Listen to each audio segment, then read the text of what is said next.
Nous allons nous remettre entre les mains du Seigneur et remettre cette réunion entre les mains du Seigneur. Nous allons prier. Seigneur Jésus, Dieu notre Père, nous te disons merci Seigneur pour ton amour et pour ta grâce. Nous te disons merci pour ces moments que tu nous as donnés, ces moments pour écouter ta parole. Seigneur, avant que nous puissions ouvrir ta parole, nous t'invitons, toi qui as écrit la parole, que toi seul tu puisses venir interpréter pour nous, Seigneur, parce que toi tu es ton propre interprète. Seigneur Jésus, laisse que je sois seulement un instrument entre tes sentiments, que tu puisses m'écarter du chemin et que toi tu puisses parler, que tu puisses oindre ma bouche et que tu puisses aussi oindre les oreilles et l'attendement, Seigneur Jésus-Christ, de ceux qui m'écoutent. Seigneur Jésus, je me remets à toi, j'ai fort besoin de toi. Bénis-nous, Seigneur, alors que nous allons écouter ta parole. Laisse que ta parole puisse nous donner quelque chose qui va nous approcher plus près de ton royaume et que nous puissions dire à la fin que réellement le Seigneur était avec nous. Nous nous remettons à toi au nom de Jésus-Christ. Amen. Amen. Amen. Que Dieu bénisse. Amen. Nous allons lire dans le livre d'Éphésiens. Éphésiens chapitre 2, à partir du verset 1 jusqu'au verset 5. Vous étiez morts par vos offenses et par vos péchés, dans lesquels vous marchiez autrefois, selon les trains de ce monde, selon les princes de la puissance de l'air, de l'esprit qui agit maintenant dans les fils de la rébellion. Nous tous aussi, nous étions de leur nombre, et nous vivions autrefois selon les convoitises de notre chair, accomplissant les volontés de la chair et de nos pensées. Et nous étions par nature des enfants de colère comme les autres. Mais Dieu, qui est riche en miséricorde, à cause du grand amour dont il nous a aimés, nous qui étions morts par nos offenses, nous a rendus à la vie avec Christ. C'est par grâce que vous êtes sauvés. Amen. Amen. Nous pouvons nous asseoir. Amen. Amen. Ici, Paul est en train de dire que vous étiez morts par vos offenses et par vos péchés. Il dit dans lesquels vous marchiez autrefois. Autrefois, vous marchiez dans les péchés. Autrefois, vous étiez morts par vos offenses et par vos péchés. Vous marchiez selon les traits de ce monde, selon les princes de la puissance de l'air, de l'esprit qui agit maintenant dans les fils de la rébellion. Nous étions autrefois des pécheurs. Nous marchions autrefois selon les traits de ce monde. Il dit nous tous aussi, il dit moi aussi, Paul. Moi aussi, j'étais de leur nombre. Il dit, nous étions de leur nombre et nous vivions autrefois selon les convoitises de notre chair. Il dit, nous vivions autrefois selon les convoitises de notre chair. C'est que Paul aussi vivait dans la convoitise de la chair. Il dit, accomplissant les volontés de la chair et de nos pensées. Paul il dit que moi, j'accomplissais les volontés de la chair et les volontés de mes pensées. Il dit que moi aussi, j'étais de ces noms. Il dit, et nous étions par nature des enfants de colère comme les autres. Il dit, moi aussi, j'étais par nature enfant de colère comme les autres. Amen. Amen. Mais Dieu, qui est riche en miséricorde, à cause du grand amour dont il nous a aimés, nous qui étions morts par nos offenses, nous a rendus à la vie avec Christ. C'est par grâce que vous êtes sauvés. Amen. Il dit c'est par grâce que nous sommes sauvés. Parce que nous aussi, moi aussi Paul, j'étais parmi les méchants. Moi aussi je vivais avec convoitise, la convoitise de la chair. Je faisais de mauvaises choses. Mais Dieu qui est riche en miséricorde, à cause de son amour, À cause de son amour, il m'a aimé, il m'a rendu à la vie. Et c'est par grâce que vous êtes sauvés. Il dit que c'est par grâce que nous sommes sauvés. Personne ne peut se taper la poitrine. Dieu a fait ces choses de sa manière. Il a voulu que nous soyons des pécheurs. Regarde les grands prophètes comme Paul, il reconnaît qu'il vivait dans la convoitise du péché.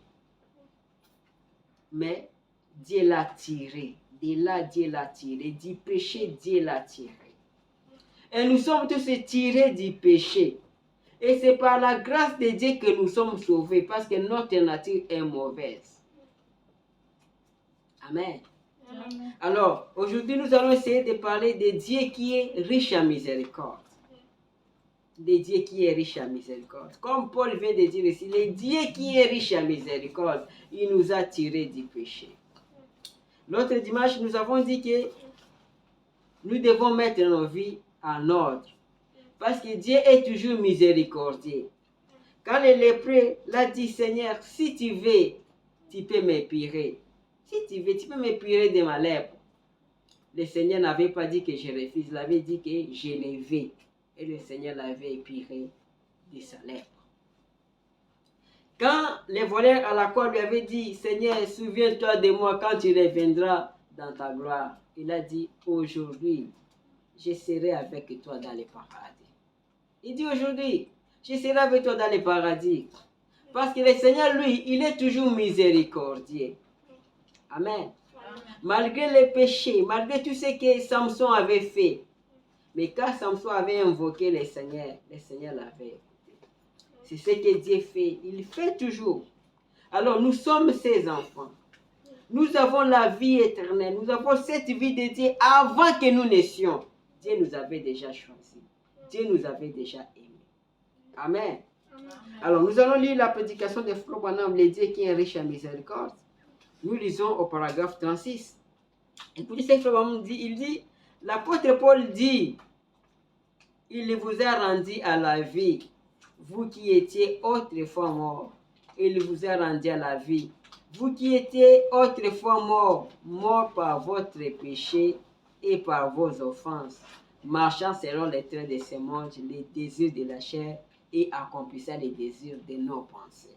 La frère Branham vient de répéter l'écriture que nous venons de lire. Il dit, c'est ce que l'apôtre Paul dit. Il dit que nous qui étions autrefois des pécheurs, mais Dieu nous a rendus à la vie. Nous qui étions autrefois morts, mais il nous a rendus à la vie. Amen. Alors, au paragraphe 37, il dit, oh, qu'est-ce qui a causé ces changements? Voyez, qu'est-ce qui a fait qu'étant morts à un moment donné, nous soyons ensuite vivifiés? Il dit, qu'est-ce qui a fait ça? Qu'est-ce qui a fait que nous qui étions morts du péché, morts dans le monde, mais que nous soyons vivifiés? Amen. Il dit, vivifié, ça veut dire rendu à la vie. Il y a eu un changement de la mort à la vie. Amen. Amen. Le Seigneur nous a pris de la mort à la vie. Nous étions morts, nous étions condamnés, mais le Seigneur nous a pris là. Il nous a changés. Amen.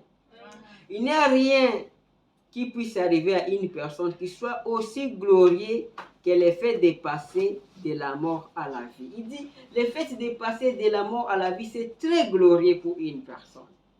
Et nous étions morts. Et la mort qu'on parle dans la Bible ici, c'est la séparation éternelle, séparation totale avec Dieu. C'est ce que nous étions. Mais le Seigneur a fait un changement. Il nous a rendu de la mort à la vie. Et c'est très glorieux. Amen. Il dit, un homme, s'il était mourant physiquement, et qu'il soit guéri physiquement, c'est quelque chose de glorieux. Mais il ne peut rien lui arriver d'aussi glorieux que d'avoir été mort spirituellement et que Dieu l'ait rendu à la vie. Amen. Il dit que non, que la mort spirituelle, si vous étiez mort spirituellement et que Dieu t'a rendu à la vie, il dit que ça c'est très glorieux. Amen. Nous étions morts spirituellement, mais Dieu nous a rendu à la vie. Amen. Il dit, vous étiez jadis morts. Vous étiez morts. Et même, bien déjà ici ce soir, à un moment donné, vous pouvez regarder en arrière et reconnaître que vous étiez morts. Il dit aujourd'hui, on peut regarder en arrière. On peut regarder notre vie, ce qu'on faisait avant, et dire oui, réellement, j'étais mort. Mais Dieu a fait quoi? Dieu t'a rendu la vie par sa grâce, parce que lui, il est riche en miséricorde. Il n'a pas regardé là où tu étais, il n'a pas regardé ce que tu faisais. Amen. Mais maintenant, comment se fait-il que vous ne soyez pas mort ce soir comme vous l'étiez à ce moment-là? Il dit, vous méritiez d'être dans cet état-là, parce que vous étiez un pécheur. Mais Dieu qui est riche en miséricorde, c'est ça la chose. Dieu qui était riche en miséricorde. Tout ce que nous étions là, mais Dieu, c'est bien qui a opéré le changement. Dieu est riche en miséricorde. Nous étions des pécheurs, mais Dieu a opéré un changement. Il nous a changé d'un pécheur à un seul. Amen. Amen. Écoutez, par exemple, un frère me dit, oh, je suis si content de ça, qu'il soit riche en miséricorde. S'il était seulement riche en argent, s'il était seulement riche en biens matériels, et il est effectivement, mais encore, ce qui est de plus glorieux, c'est qu'il soit riche en miséricorde. Oh, quelle parole remarquable que celle-là. Nous étions autrefois morts. Il dit, frère me dit que non, regarde, comme j'ai toujours dit, dans la Bible, il y a des mots communs dans la Bible, ce n'est pas un hasard. Regardez Paul qui dit que, non, que Dieu qui est riche en miséricorde. Frère Branham me dit que Dieu n'est pas seulement riche en argent, il n'est pas seulement riche en biens matériels, il est aussi riche en miséricorde. Il peut nous pardonner. Il peut regarder ce que nous sommes et oublier. Il regarde, il fait sa miséricorde. Amen. Au jardin d'Éden, Dieu avait dit à l'homme, si vous péchez, si tu manges cet arbre, tu vas mourir. Tu seras séparé de Dieu. Mais l'homme a fait quoi? L'homme a mangé l'arbre que Dieu avait défendu. Et c'était la mort. C'était la séparation entre l'homme et Dieu. Mais qu'est-ce que Dieu a fait? Parce que lui, il est riche en miséricorde. Qu'est-ce que Dieu a fait? Dieu a tué un agneau. Et il a pris la peau de cet agneau, il a vêtu ses enfants. Il était riche en miséricorde. Amen. Malgré les péchés, mais Dieu n'a pas regardé les péchés. Mais Dieu est venu au secours de ses enfants parce qu'il est toujours riche en miséricorde. Amen. Et c'est ce qu'il a fait tout au long de la Bible. Amen. Avec Moïse, quand les enfants hébreux étaient en Égypte, ils étaient là, des esclaves. Mais Dieu qui a regardé que ces enfants étaient esclaves, ces enfants étaient dans la souffrance. Dieu est venu secourir ces enfants. Il les a secourus, il les a fait sortir avec sa main puissante, avec son aigle, son prophète Moïse. Il a ouvert la mer Rouge. Et les enfants hébreux, ils ont traversé la mer Rouge. Au même moment qu'ils traversaient, il y avait aussi Pharaon qui les suivait. Mais les enfants d'Israël ont traversé. Mais leurs ennemis, Pharaon et son armée, ils sont morts dans cette eau-là. Dans cette mer, la mer Rouge, la mer qui a sauvé les enfants de Dieu, cette mer a tué les ennemis d'Israël. Amen. Alors c'est ce que Dieu est toujours. Il est riche en miséricorde. Amen. Alors nous allons rentrer là où nous étions. Il dit au paragraphe 40, il dit, l'autre soir, nous parlons de la semence qui doit mourir. Et tout ce qui est en tous ces germes de vie doit non seulement mourir, mais pourrir. Si ça ne pourrit pas, ça ne pourra pas vivre. Et pourrir, c'est être complètement détruit. C'est être fini. Et c'est seulement quand nous en serons arrivés au point où nos propres idées et nos propres pensées auront complètement disparu et seront tombées en politique que les germes de vie pourront commencer à vivre. Amen. Alors ici, il est en train de nous montrer comment on peut naître de nouveau. Il dit que, non, que tout ce qui vit, pour que cela puisse revivre, cela doit d'abord mourir et pourrir. Et quand ça va pourrir, c'est alors que cela peut encore revivre. Il dit c'est ce que nous devons. C'est ce que nous devons arriver. C'est-à-dire que nous devons mourir. Mourir aux choses du monde. Mourir à nos colères. Mourir à nos habitudes. Alors, quand nous allons mourir, c'est comme ça que nous pouvons encore revivre encore. Amen. Au paragraphe 41, il dit ceci. Je crois que l'homme, quand il est né dans ce monde, quand vous êtes un petit bébé né dans ce monde, que vous n'aurez pas pu être ici sans que cela ait été inscrit dans la présence de Dieu. Parce qu'il est fini et qu'il sait tout. Amen. Il dit que, quand un petit bébé naît dans ce monde, il dit même vous ne devez pas être ici, là où vous êtes maintenant, si cela n'était pas dans les plans de Dieu. Parce que Dieu, il est infini. Cela a été inscrit dans la présence de Dieu parce qu'il est infini et il sait tout. Amen. Il dit que Dieu connaît toutes choses. Même être ici, lui, il savait. Amen. Il dit, et quand ce petit bébé naît dans ce monde, il y a quelque chose dans cet enfant. Si jamais un jour il doit avoir la vie, il y a un petit quelque chose là dans cet enfant. À ce moment-là, qu'il finira par manifester tôt ou tard. Cette petite sémence est en lui. Maintenant, si vous prenez les Écritures, les déclare clairement. Amen. Il dit que si un enfant, Dieu a placé quelque chose en lui, même s'il est encore bébé comme Shalom là, il dit que cette chose-là finira par se manifester tôt ou tard parce que Dieu avait placé ça avant la fondation du monde. Amen. Il dit que c'est ce que Dieu a fait pour nous tous. Il a placé quelque chose en vous. Il te connaissait avant la fondation du monde. Il t'avait appelé avant la fondation du monde. Il savait que tu vas commettre des erreurs, tu vas commettre des péchés. Mais lui, il est toujours riche en miséricorde. Il y viendra toujours pour te secourir. Parce que lui, il secoue toujours ses enfants. Amen. Alors il dit, oh, si vous avez la vie éternelle ce soir, si nous avons la vie éternelle, alors nous avons toujours existé. Parce qu'il n'y a qu'une forme de vie éternelle, nous avons toujours existé. Et la raison en est que nous sommes une partie de Dieu et Dieu est le seul être éternel. Amen. Il dit que si vous avez la vie éternelle, si on a la vie éternelle, c'est que nous avons toujours existé. C'est que nous avons existé avant cette vie-ci. On a existé. Cela montre que nous avons une partie de Dieu. Nous sommes les attributs de Dieu. Nous avons toujours existé. Et nous sommes éternels comme Dieu. Amen. Alors, si, comme il a dit ici, que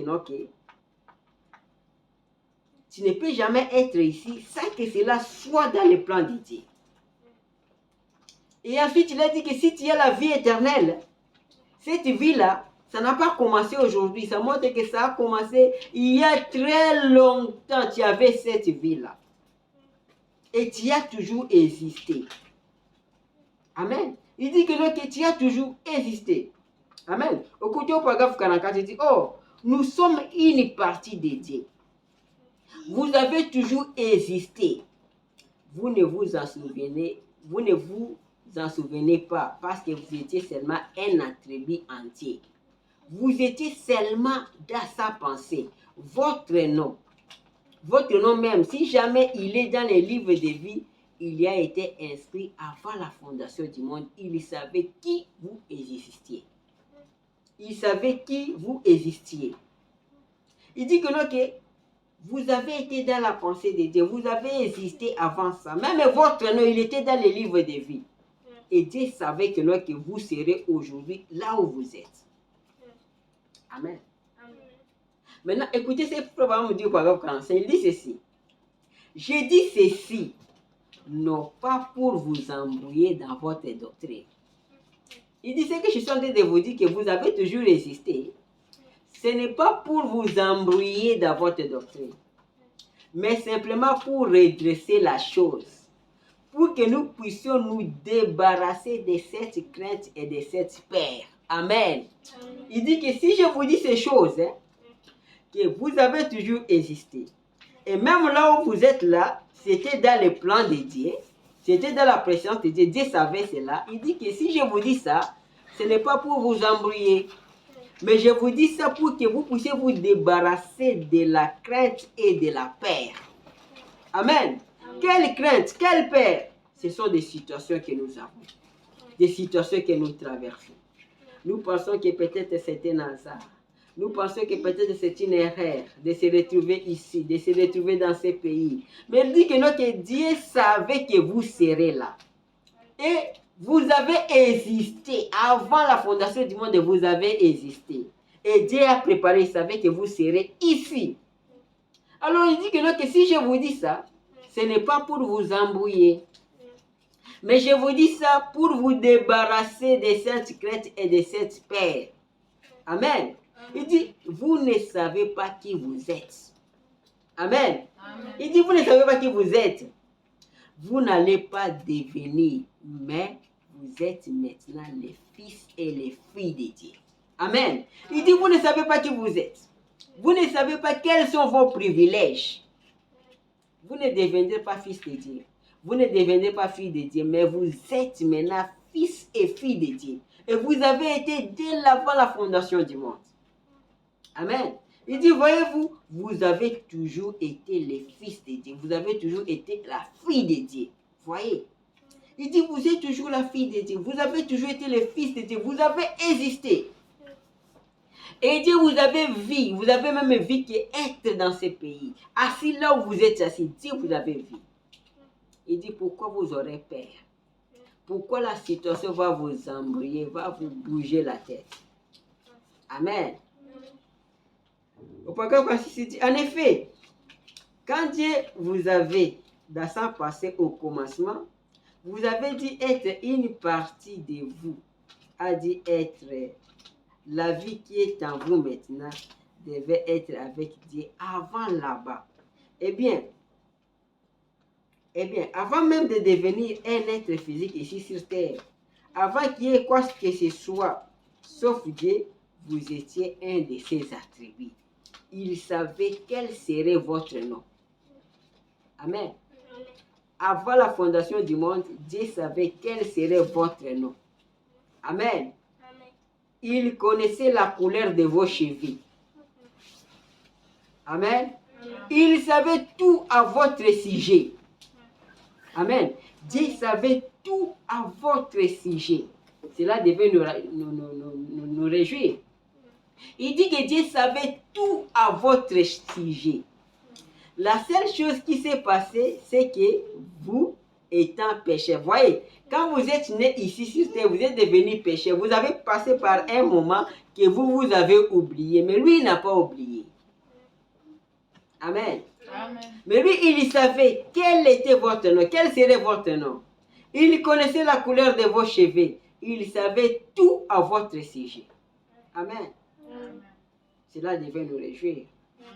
Dieu savait tout à notre sujet. Dieu savait que nous serions ici. Dieu savait même la couleur de mes cheveux. Dieu savait tout à mon sujet. Dieu savait que je serais ici et j'ai existé avant la fondation du monde. Amen. Amen. Mais quand je suis passé ici, je suis passé par les péchés, j'ai oublié que je suis attribut de Dieu. J'ai été l'un des attributs de Dieu. Mais Dieu, lui, n'a pas oublié.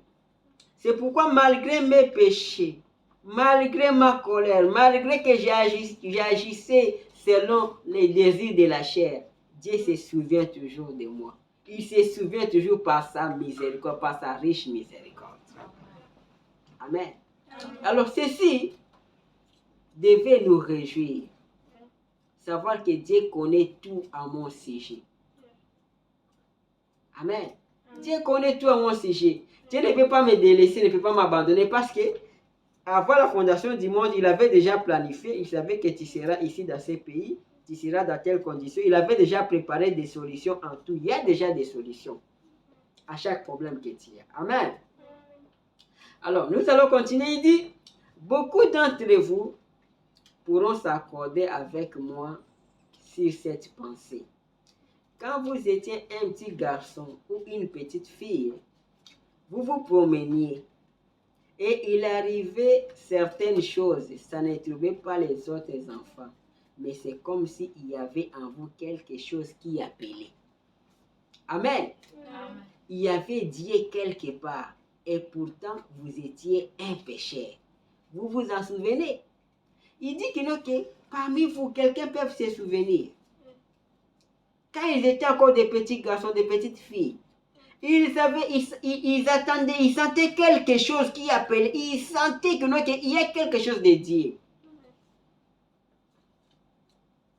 Ils se disaient que moi je suis un fils de Dieu, je suis une fille de Dieu. Ils sentaient la présence de Dieu. Amen. Amen. Il dit certainement alors, qu'est-ce que c'était? C'était cette petite forme de vie qui était alors en vous. Cette chose-là qui vous disait que vous êtes un fils de Dieu, vous êtes une fille de Dieu, vous avez Dieu. C'était la forme de vie, c'était la vie éternelle qui était en vous. Qui vous signalait que vous êtes un enfant de Dieu. Amen. Parce qu'on ne devient pas enfant de Dieu. On ne devient pas fils de Dieu, on ne devient pas fille de Dieu. On est fils de Dieu, fille de Dieu, dès l'avant la fondation du monde. Et même si quand vous êtes encore bébé, Dieu vous connaît. Il vous connaît. Il connaît tout à votre sujet. Amen. Il connaît comment vous allez finir.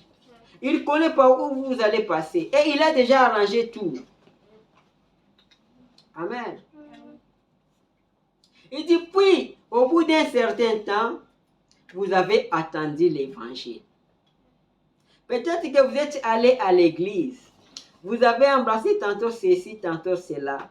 Et vous êtes passé d'une dénomination à une autre. Amen. Mais un jour, puisque vous êtes une partie de Dieu, vous devez être une partie de la parole. Amen. Il dit peut-être que vous avez changé des églises, d'une dénomination à une autre, comme nous. Nous avons été dans telle église, on est sorti de telle église. Mais il dit que non, mais parce que vous êtes une partie de Dieu, vous devez être une partie de la parole. Quand vous allez écouter cette parole, vous allez vous accrocher à cela. Amen. Et quand vous avez entendu la parole, vous avez su d'où vous veniez. Amen. Vous avez reconnu la vérité. Vous avez toujours été la sémence. Vous avez toujours été, la sémence avait toujours été en vous. Amen. La parole a vu la parole qui était en vous, qui existait avant la fondation du monde. Vous avez vu la parole et vous êtes venus à elle. Amen. La parole, ça suit seulement la parole. Amen. Si vous n'avez pas une sémence, la parole ne vous suivra pas. Il dit ici que la parole a vu la parole qui était en vous et vous êtes venus à elle. Amen. Et c'est comme ça se passe. Même les magiciens, même les sorciers, ils savent que cet enfant-ci est un sorcier. Mais peut-être il ne se connaît pas. On va lui donner quelque chose pour lui activer. Nous sommes activés par la parole parce que la parole reconnaît que lui aussi il a la sémence. Amen. Amen. Mais un jour, Amen. Amen. Ici, il est en train de parler d'un canard. Il dit que non, qu'il y avait un canard qu'on avait pris un œuf du canard, on l'avait mis parmi les œufs des poules. Et après, quelques temps après, la poule a éclos tous ses œufs. Alors, mais il y avait un canard parmi les poussins. Il était bizarre. Tous les cris que la maman poule donnait aux autres poussins, lui il ne comprenait pas. Amen. Mais un jour, quand ce petit canard-là avait vu la rivière, directement il est allé plonger à la rivière. Et pourtant qu'il ait grandi avec les poules. C'est la même chose. Il dit que nous pouvons être parmi les pécheurs. On peut vivre dans des choses mauvaises du monde. Mais quand on attendra la parole de Dieu, nous allons reconnaître, nous allons prendre conscience de ce que nous sommes. Amen. Il dit que c'est ce que les chrétiens font et ce que les chrétiens doivent faire. C'est de reconnaître, c'est de prendre conscience de ce qu'ils sont. Vous savez que quand nous resterons toujours des ignorants, Satan aura toujours des défis sur nous. Mais quand nous allons prendre conscience qui nous sommes, c'est alors que nous allons vaincre en toutes choses. Amen. Il dit que mais il était un canard dès le départ. Tout ce qu'il lui fallait, c'était d'apprendre conscience. Alors, le canal là a pris conscience. Il dit, et il en est ainsi pour les croyants. Il y a quelque chose en lui qui fait que quand il se retrouve face à face avec Dieu, il prend conscience de ce qu'il est. Amen. Il dit qu'il y a quelque chose que Dieu a mis dans les croyants. Et quand les croyants se retrouvent face à face avec Dieu, face à face avec la parole, il prend conscience de ce qu'il est. Amen. Il dit, cette semence est à lui et elle est vivifiée. Oh, c'est vrai. Alors, il s'éloigne des choses du monde et sont mortes pour lui. Amen.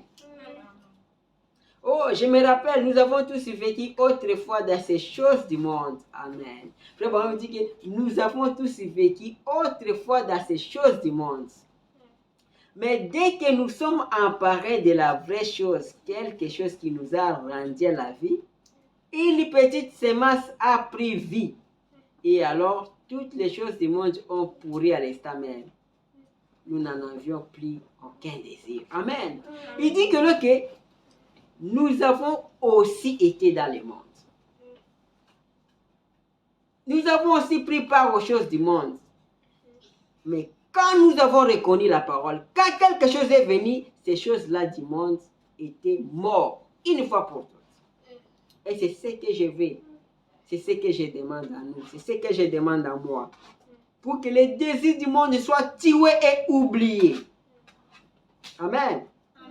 Parce qu'il est dit que, non, que celui qui est né de Dieu ne pratique pas le péché. Amen. L'adorateur, une fois purifié, n'a plus aucune conscience de son péché. Plus aucun désir de péché. La question du péché est réglée. Vous devenez une partie de Dieu en Christ. Christ est mort pour vous racheter. Amen. Il dit, quand vous reconnaissez la parole, quand la parole vous purifie, il vous enlève tous les désirs du péché. Amen. Vous allez commencer à commettre que des erreurs, mais pas les péchés. Amen.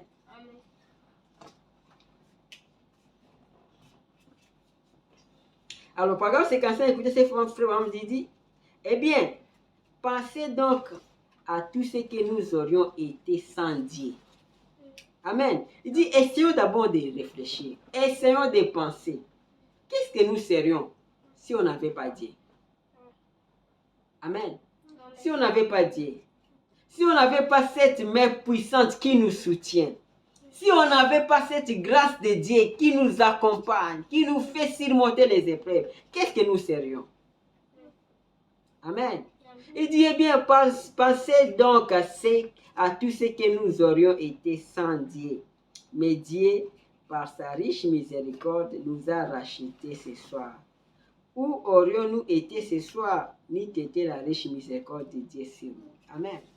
N'eût été la miséricorde de Dieu, n'eût été la riche miséricorde de Dieu, je ne serais pas ici en train de parler de la part du Seigneur. Je ne serais pas ici. Peut-être je serais dans le monde. Peut-être je ferais des choses encore plus bizarres, plus méchantes. Amen. Il dit, à un moment donné, le monde était tellement rempli de péchés. C'est-à-dire que l'homme avait amené la corruption sur la terre. Que Dieu était même navré d'avoir créé l'homme. Amen. Il dit, à un moment, l'homme avait amené la corruption sur terre, avait fait de mauvaises choses. Au point que Dieu s'est navré. Dieu a même regretté pourquoi j'avais créé l'homme. Parce que l'homme a fait des choses bizarres, des choses terribles, la corruption. Il dit, la tête entière n'était qu'une plaie vive. Le corps entier. Et Dieu était même navré d'avoir créé l'homme. Alors il a dit, je ferai périr l'homme que j'ai créé. Il le fera périr parce qu'il n'est qu'un tas de corruption. Amen. Alors, Dieu a vu que l'homme a fait trop de corruption, trop de péché. Dieu a dit que je vais faire périr l'homme que j'ai créé. Amen. Mais Dieu n'a pas fait ça. Il a créé une voie. Amen. Il n'a pas fait périr tout le monde. Il a créé une voie. Écoutez, il dit, et la race humaine tout entière aurait été anéanti à ce moment-là. Mais le Dieu qui est riche en miséricorde n'a pas permis que l'innocent périsse avec les coupables. Amen. Quand il y avait le péché dans le monde, quand il y avait la corruption, à l'époque de Noé, à l'époque de Sodome et Gomorrhe, amen. Comme quand j'ai parlé du jardin d'Éden, il y avait la corruption, il y avait les péchés. Mais Dieu n'a pas fait périr tout le monde. Il n'a pas voulu que l'innocent périsse avec les coupables. Alors, il s'est retiré et il a pourvu à un moyen pour ceux qui voulaient entrer. Amen. C'est ceux qui voulaient faire le bien. Il a pourvu à un moyen de miséricorde pour ceux qui désiraient la miséricorde. Amen. Il y avait le péché. Dieu s'est navré d'avoir créé l'homme. Il dit que je vais faire périr l'homme. Mais Dieu n'a pas voulu que toi l'innocent ou l'innocent puisse mourir avec les coupables. Dieu a frayé une voie, une brèche de miséricorde. Et cette brèche-là, c'était quoi? C'était l'arche, c'était Noé. Amen. Autrement dit, il a donné des ailes à ses aigles pour qu'ils puissent s'envoler au-dessus du jugement et ne pas se noyer avec les poulets. Amen. Dieu a pourvu d'une arche. Il avait vu qu'il y avait des péchés, il y avait la corruption. Amen. Mais Dieu a regardé, comme il a dit dans Malachie, sinon je frapperai les pays d'interdit. Il a fait une fois. Il a suscité le prophète Noé. Et Noé a fait une arche, selon ce que Dieu lui avait dit. Et on a fait appel à tout le monde. Venez entrer pour conserver la vie, pour être sauvés. Amen. Mais les gens ne sont pas venus.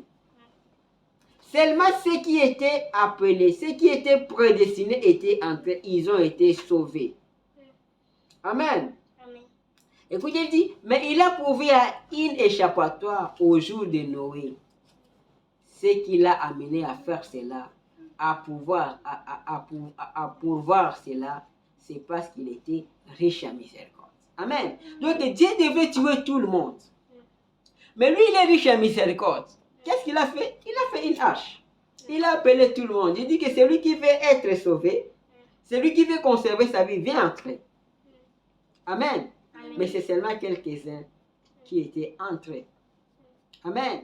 Et ceux qui étaient entrés étaient des aigles. Frère va me dire que Dieu avait donné des ailes à ces aigles pour qu'ils ne puissent pas noyer, pour qu'ils ne puissent pas se noyer avec les poulets. C'est ce que Dieu fait toujours. Quand Dieu voit qu'il y a les péchés, il apporte quelque chose. Il fait une voie pour que toi tu puisses accepter et être sauvé. Mais ceux qui refusent, ils sont condamnés. Ils sont morts dans les péchés. Amen. Au paragraphe 58, je vous ai dit, mais après qu'il a pourvu à un moyen pour les gens, alors celle-ci les rejette. Eh bien, la raison pour laquelle il les rejette, c'est qu'il n'y a rien à eux pour recevoir cela. Il n'y a rien pour recevoir cela. Amen. Il dit que non, que ceux qui rejettent la miséricorde de Dieu, ceux qui rejettent la voie que Dieu a pourvue, c'est que si on regarde en eux, il n'y a rien de Dieu, il n'y a pas de semence de Dieu. Amen. Mais ceux qui ont la semence de Dieu ne peuvent pas rejeter. Amen. Il dit donc, s'il n'y a aucune forme de vie à l'intérieur pour recevoir cela, alors on ne peut pas la recevoir. Donc pour recevoir Dieu, il faut avoir quelque chose en vous. Pour recevoir la parole. Parce que nous tous, nous avons été évangélisés. Si c'était qu'on n'avait pas une forme de vie à nous, on n'allait pas accepter. Et ceux qui refusent, ils périssent. Ils tombent dans les jugements. Amen. Il dit c'est ça. C'est pour ça que les pharisiens pouvaient regarder Jésus bien en face et l'appeler Belzéboul. Amen. C'est parce qu'il n'y avait rien à eux pour les recevoir. Les pharisiens étaient avec Jésus. Ils appelaient Jésus Belzéboul. Ils appelaient Jésus démon. Pourquoi? Parce qu'il n'avait rien. Il n'y avait rien à eux pour recevoir la parole, pour être sauvé. Amen. Mais une petite prostituée a reconnu que ça, c'est le Messie. Alors, quand vous rejetez la grâce de Dieu, vous tombez dans la disgrâce, vous tombez dans les jugements. Amen. Dieu est toujours riche en miséricorde. Mais il veut que nous puissions mettre nos vies en ordre parce que lui, il est toujours prêt à pardonner. Nous avons parlé de Samson. Malgré tout ce que Samson avait fait, mais quand Samson a crié vers lui, Dieu a écouté la prière de Samson. C'est ce que Dieu veut. Il veut que nous puissions nous abandonner. Il veut que nous puissions prendre la chose et mettre. Oh. Amen. Tu dois prendre tout ce que tu trouves que ça m'empêche d'être en ordre avec mon Seigneur. Tu mets ça sur son autel. Tu dis, Seigneur, je veux que tu m'enlèves telle chose, telle chose, telle chose. Il faut que cette chose puisse mourir. Et le Seigneur est prêt. Il est riche en miséricorde. Amen. Alors, écoutez, paragraphe 60, il dit, parfois, on peut parler aux gens dans la rue. Leur parler du Seigneur. Ils voudraient juste au nez. Eh bien, nous devons les faire de toute façon. Mais, écoutez, nul ne peut venir à moi si mon Père ne l'attire. Premièrement, c'est Dieu qui doit attirer. Il faut qu'il y ait une vie. Et tout ce qu'il m'a donné viendra à moi. Amen. Il dit, nous devons parler aux gens du Seigneur. Mais quand nous le faisons, il y a des gens qui vous rient, qui vous insultent. Il dit, mais nous devons continuer. Mais après tout, il faut que Dieu puisse appeler, parce que c'est Dieu qui appelle. Amen. Il dit que c'est Dieu qui appelle. Il dit qu'il faut avoir que si vous avez quelque chose en vous, vous allez écouter l'appel du Seigneur. Amen. Il dit, il a trouvé un moyen pour ceux qui en veulent être rachetés. Il a trouvé un moyen pour ceux qui veulent être guéris. Et donc, du fait qu'il a fait ceci, cela les rend riches en miséricorde. Car il a toujours été riche en miséricorde. Amen. Il dit, si vous refusez ceci, il ne reste plus que le jugement parce que le péché doit être jugé. Amen. Il dit qu'il a trouvé un moyen pour que vous soyez rachetés. Il a pourvu un moyen pour que vous soyez guéris. Il a pourvu un moyen pour vous aider. Il a pourvu tout. Amen. Mais si vous vous refusez, il ne reste seulement une seule chose, c'est quoi? Le jugement. Parce que le péché doit être jugé. Amen. Il dit, oh, le seul moyen d'obtenir miséricorde, c'est de suivre les directives que Dieu nous a données à suivre. Amen. Il dit, pour obtenir la miséricorde, il faut suivre les directives que Dieu t'a données. Si Dieu te dit, mets ta vie en ordre, tu mets ta vie en ordre. Si Dieu te dit qu'il faut accepter la voie qu'il a prouvée, accepte cette voie-là. C'est alors que vous allez recevoir la miséricorde de Dieu. Amen. Au cas contraire, vous allez tomber dans les jugements.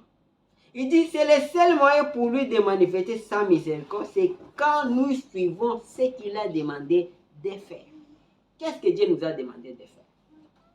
Dieu nous a dit qu'en toutes choses, nous devons faire quoi? Nous devons prier. Nous devons nous remettre à lui. Si on fait ces choses-là, nous allons voir la miséricorde de Dieu. Amen. Écoutez, pourquoi c'est tenté?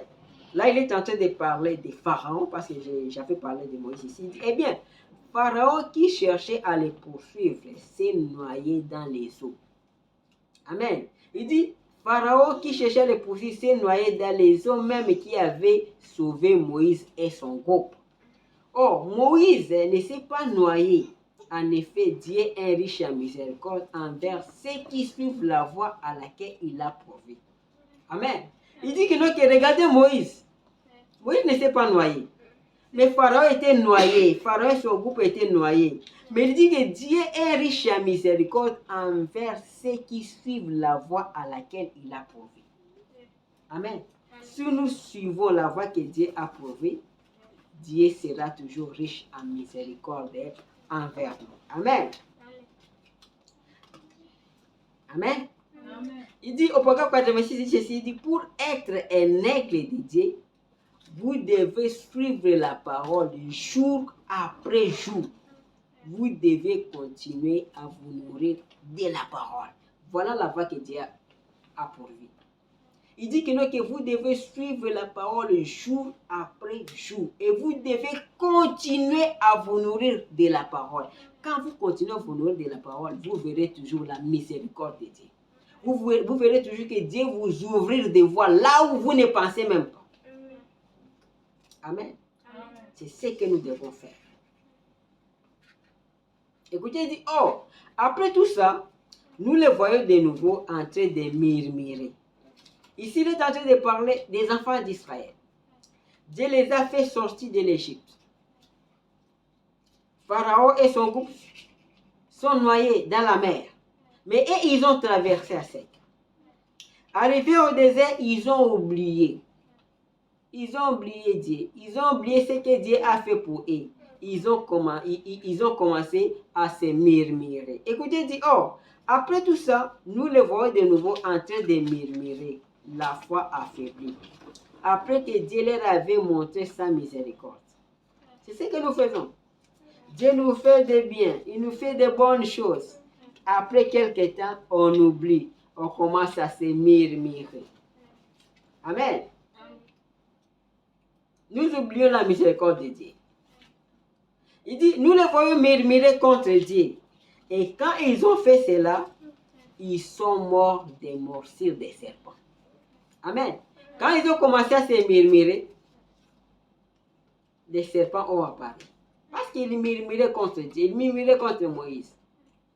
Et les serpents ont commencé à les mordre. Et ils sont morts des morsures des serpents. Amen. Eh bien, ils l'avaient bien mérité. Certainement, je vais vous dire qu'ils avaient mérité parce qu'ils avaient commis les péchés. Amen. Il dit, toute personne qui se méprend sur la parole de Dieu et qui fait ces choses qu'ils ont faites mérite la mort. Il dit, toute personne qui se méprend de la parole de Dieu et qui fait des choses qu'il avait fait mérite la mort. Amen. Il dit, chacun doit désirer, chacun doit mériter de mourir dans le désert parce qu'il murmurait. Parce qu'il méprisait la parole de Dieu. Il dit aussi, toute personne qui fera ça, il mérite la mort. Mais malgré ça, quand ils ont commencé à mourir, un à un, est-ce que Dieu a croisé les bras? Non. Dieu est venu encore. Parce que Dieu, il est riche en miséricorde. Écoutez, Pagano 90 dit, mais quand ils ont été tellement malades, que ni le docteur Moïse lui-même, ni personne d'autre n'y pouvait rien, et qu'il mourait par milliers. Vous écoutez, il mourait par milliers. Mais le Dieu qui est riche en miséricorde a pourvu d'un moyen d'échapper pour ceux qui croiraient en lui. Amen. Il mourait par milliers. Mais qu'est-ce que Dieu a fait? Dieu a prouvé encore un autre moyen, un moyen pour s'échapper. Et ce moyen-là, c'était quoi? C'était les serpents d'airain. C'était l'antidote contre ça. Dieu a élevé un serpent d'airain. Il les a demandé seulement de regarder seulement les serpents d'airain. Et tout celui qui regardait les serpents d'airain, il était guéri. Il échappait à la mort. Vous voyez comment il dit? C'est-à-dire, même si nous péchons, même si nous commettons des iniquités, mais quand nous respectons, quand nous regardons la voie que Dieu a prouvée, quand nous rentrons sur cette voie-là, Dieu va nous venir en aide. Mais ici, ce n'est même pas les réformes. Parce qu'il mourait. Dieu lui-même a regardé que sinon, mes enfants vont tous périr. Or, parmi eux, il y a aussi des innocents. Qu'est-ce que Dieu a fait? Dieu a pourvu d'un serpent d'airain. Amen. Dieu a pourvu d'un moyen de s'échapper pour que ces enfants qui croient puissent être guéris. Amen. C'est ce que Dieu fait toujours. Malgré tout ce que nous faisons, malgré les péchés. Amen. Il pourvoit toujours des moyens. Et je crois que Dieu pourvoira toujours un moyen pour nous afin que nous puissions échapper. Amen. Et il est arrivé à un moment, ils ont commencé à adorer les serpents des reins. Vous voyez, ils ont commencé à adorer les serpents des reins. Mais Dieu a envoyé un prophète a détruit les serpents des reins. Et quand il n'y avait plus de serpents des reins, la maladie continuait dans les camps. Mais qu'est-ce que Dieu a fait? Dieu a suscité encore une piscine. Amen. La piscine qu'on appelle la piscine de Bethesda. Dieu a pourvu d'une piscine. Amen. Là, il parle de ça au programme 104. Il dit, mais alors, Dieu riche en miséricorde a envoyé un sauveur Jésus-Christ. Non, là c'est avant ça. Il dit, Dieu a pourvu d'une piscine. Là c'est au paragraphe 110. Ok. Écoutez, il dit, ensuite, quand le prophète a détruit cela, il n'est resté aucun signe de guérison, d'expiation. Parce que leur idole avait été détruite. Parce que les serpents de reins étaient devenus leur idole. Mais Dieu qui est riche en miséricorde, leur en a donné un autre. Et quand il fait, il a agité l'eau de la piscine au temple. Et beaucoup de gens venaient et étaient guéris en entrant dans cette eau. Amen. Il dit que quand les serpents de reins étaient détruits parce que c'était devenu une idole, Dieu a prouvé encore d'un autre moyen. Et ce moyen-là, c'était la piscine. Amen. Tout celui qui s'est jeté dans l'eau était guéri. Amen. Et on a vu même dans le livre des gens que le Seigneur Jésus aussi était passé par là. Il avait trouvé un malade qui a fait 6 ans quelques années là-bas et Jésus l'avait aussi guéri. Vous voyez? Alors, après la piscine, qu'est-ce que Dieu a fait? Dieu est devenu lui-même le serpent des reins. C'était le Seigneur Jésus-Christ. Amen. Parce qu'il est toujours riche en miséricorde. Il aime toujours aider son Père. Amen. Au paragraphe 54, là nous sommes en train de terminer. Il dit ceci. Mais alors, Dieu riche en miséricorde a envoyé un sauveur, Jésus-Christ. Il a envoyé Jésus pour qu'il soit à la fois sauveur et guérisseur. Amen. En effet, il a dit, comme Moïse éleva les serpents des reins dans le désert, il faut de même que les fils de l'homme soient élevés dans les mêmes buts. Amen. Il dit que comme Moïse avait élevé les serpents dans le désert, il faut aussi que les fils de l'homme soient élevés dans les mêmes buts. Quel était le but que Moïse avait élevé les serpents de reins dans le désert? C'était pour guérir. Et maintenant, ici, c'est le fils de l'homme, le Seigneur Jésus-Christ, qui est élevé comme les serpents des reins. Amen. Lui, l'expiation, c'est ce que nous revendiquons, rien d'autre que l'expiation. Amen. Les choses que Jésus a acquises par son sang, c'est ce que nous revendiquons. Amen. Et la Bible dit, il était blessé pour nos péchés, brisé pour nos iniquités. Le châtiment qui nous donne la paix est tombé sur lui. Et c'est par ses maîtresses que nous sommes guéris. Amen. Amen. Voilà ce que nous pouvons revendiquer. C'est parce que l'expiation que nous défendons a préparé pour nous. Dieu est riche en miséricorde. Amen.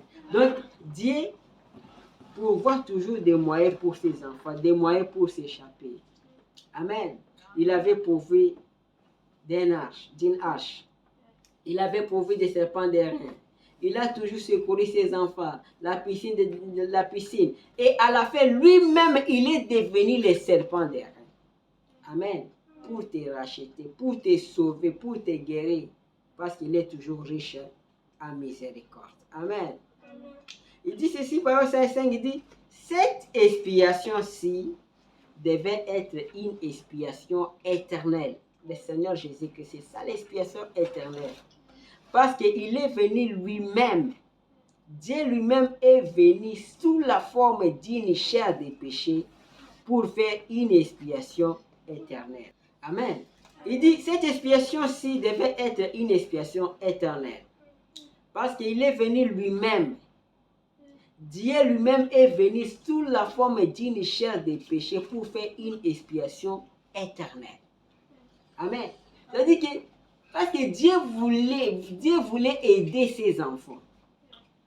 D'abord, il a tué un agneau. Il a dit que, non, que quand vous commettez le péché, vous donnez l'agneau. On tire l'agneau à votre place. Mais cela n'a pas suffi pour Dieu. Jusqu'à lui-même, il est devenu l'agneau des sacrifices. Lui-même, il s'est sacrifié. Parce qu'il est riche en miséricorde. Il ne veut pas que ses enfants soient péris. Amen. Il est devenu lui-même le serpent des reins. On me dit que ça, c'est l'expiation éternelle. Le point final d'expiation. Amen. Il a souffert dans la chair. Il a fait l'expiation. Et il est retourné sous la forme du Saint-Esprit pour confirmer cette expiation. Alors qu'aucun serpent des reins, ni aucune eau agitée ne pouvait le faire. Tout cela annonçait cette expiation parfaite. Le Dieu qui est riche en miséricorde a accompli cela. Amen. C'est-à-dire lui-même, il est plus que le serpent des reins, plus que la piscine, plus que l'arche. Lui-même, il est devenu l'expiation. Parce qu'il vous aime. Parce qu'il aime vous aider. Il aime vous secourir. Amen. Alors, Dieu est toujours riche en miséricorde. N'eût été la miséricorde de Dieu, moi-même, je ne serais pas ici. Je devais mourir il y a très longtemps. Je serais mort il y a très longtemps. Je serais enterré et oublié. Quand une bombe était tombée sur moi, je serais déjà détruit. Mais le Dieu qui est riche en miséricorde n'avait pas voulu que je sois mort à ce moment-là, sinon je serais perdu. Amen. Il est toujours le Dieu qui est riche en miséricorde. Amen. Alors, nous allons prier.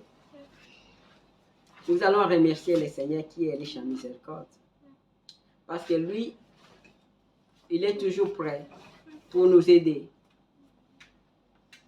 Quand nous revenons vers lui, il est toujours miséricordieux. Il est riche en miséricorde. Amen. Il a dit au lépreux que je l'ai vu. Je vais bien vous aider. Amen. Alors, paragraphe 89, Frère Branham me dit ceci, il dit, Dieu s'intéresse à tout ce qui ne va pas. Amen. Il dit, tout ce qui ne va pas chez toi, Dieu s'intéresse à ça. Amen. À tout ce que vous envisagez. Tout ce que vous envisagez, vos projets, Dieu s'intéresse à ça. Quelle que soit votre condition sociale, Dieu s'intéresse à vous. Amen. Vous êtes son enfant et il est riche en miséricorde. Il veut prendre soin de vous. Amen. C'est sur ça que nous allons prier. Amen. Dieu s'intéresse à tout ce qui ne va pas. Amen. À tout ce que vous envisagez. Ce que toi tu envisages là, Dieu s'intéresse à ça. Amen. Quelle que soit votre condition sociale, Dieu s'intéresse à vous. Vous êtes son enfant, il est riche en miséricorde, il veut prendre soin de vous. Amen. C'est comme là où nous avons lu, il a dit quoi? Il a dit que Dieu connaissait même ton nom. Amen. Il te connaissait avant la fondation du monde. Nous allons prier. Nous allons nous remettre entre les mains du Seigneur. Nous allons prier. Amen. Nous allons chanter un cantique. Nous allons chanter la voix du Seigneur m'appelle. Prends ta croix et viens sur moi. Amen. La voix du Seigneur m'appelle.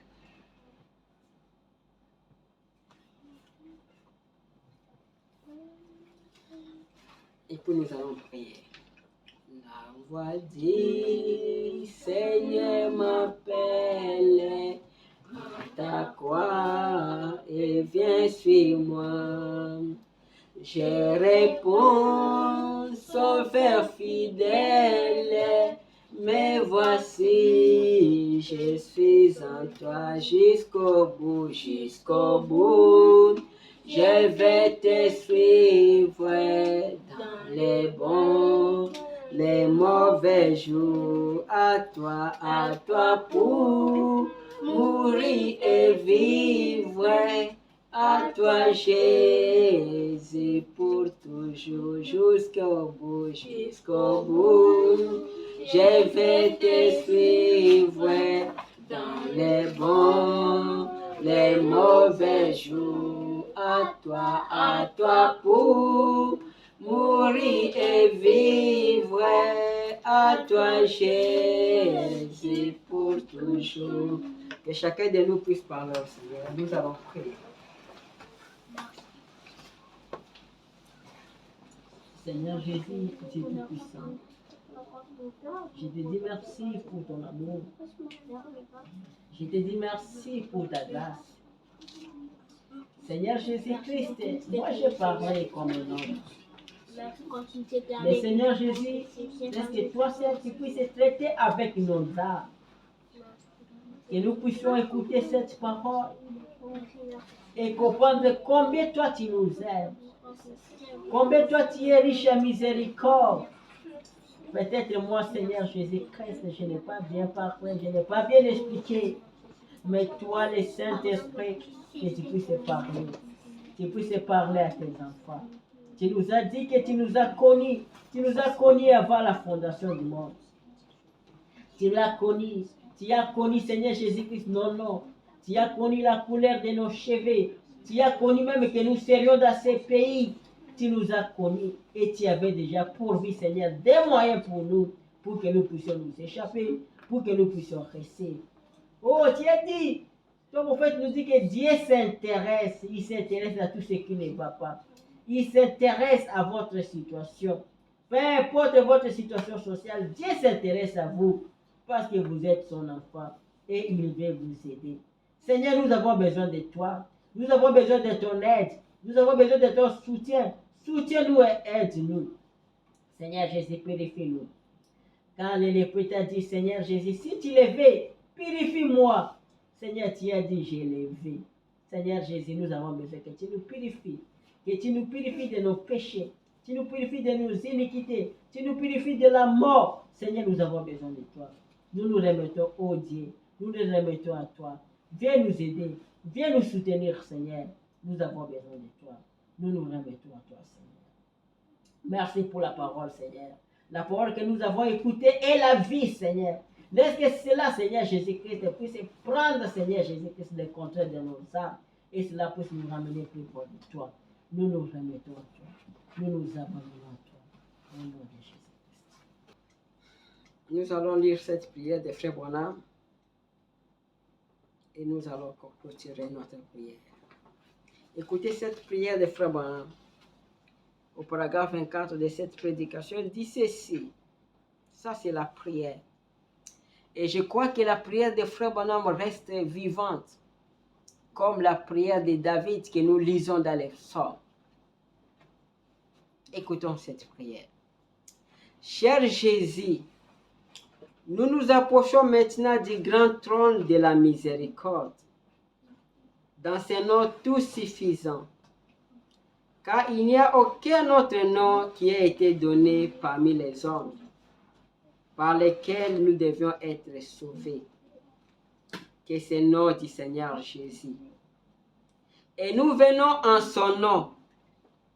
Aussi te prions-nous, Père Céleste, de nous recevoir ce soir comme tes enfants qui croient. Pardonne notre incrédulité, Seigneur. Viens au secours de nous ce soir, pour que nous puissions croire entièrement chaque parole de toi, pour tout ce dont nous avons besoin. Tu sais qu'il y a derrière ces mains levées. Amen. Vous pouvez lever vos mains. Il dit, tu sais qu'il y a derrière ces mains levées, il y a la maladie. Certains peut-être ont des problèmes familiaux. Certains des problèmes financiers. Certains sont abattus. Peut-être que certains sont rétrogrades. Que certains sont pécheurs. Quels que soient les besoins, aucun ennemi ne peut tenir devant toi. Alors nous prions, Seigneur, que ce soir, nous reconnaissions que nos ennemis, tous nos ennemis ont été vaincus jusqu'à la mort même. Et que nous sommes plus que vainqueurs en celui qui nous a aimés et qui s'est donné lui-même pour nous, qui nous a lavés dans son sang. Nous prions, Seigneur, que toute incrédulité, tout doute, toute frustration, tout ce qui n'est pas de Dieu disparaisse à nous ce soir, pour que le Saint-Esprit puisse avoir la prééminence dans nos cœurs. Puisse-t-il nous parler d'une manière mystérieuse? Puisse-t-il nous parler avec puissance? Puisse-t-il ressusciter ceux qui sont morts spirituellement? Redonner la santé aux malades et aux affligés. Fortifier les genoux faibles, les mains lassées et tombantes, et qui est un tas d'allégresse. Seigneur, pendant que nous sommes rassemblés et que nous prions, tu as dit, si le peuple qui est appelé de mon nom se rassemble et prie, alors je l'exaucerai des cieux. Ô Dieu, nous prions qu'il soit ainsi ce soir, car nous le demandons au nom de Jésus. Amen. Amen. Que Dieu vous bénisse. Que le Seigneur vous accorde les désirs de vos cœurs. Amen. Merci beaucoup.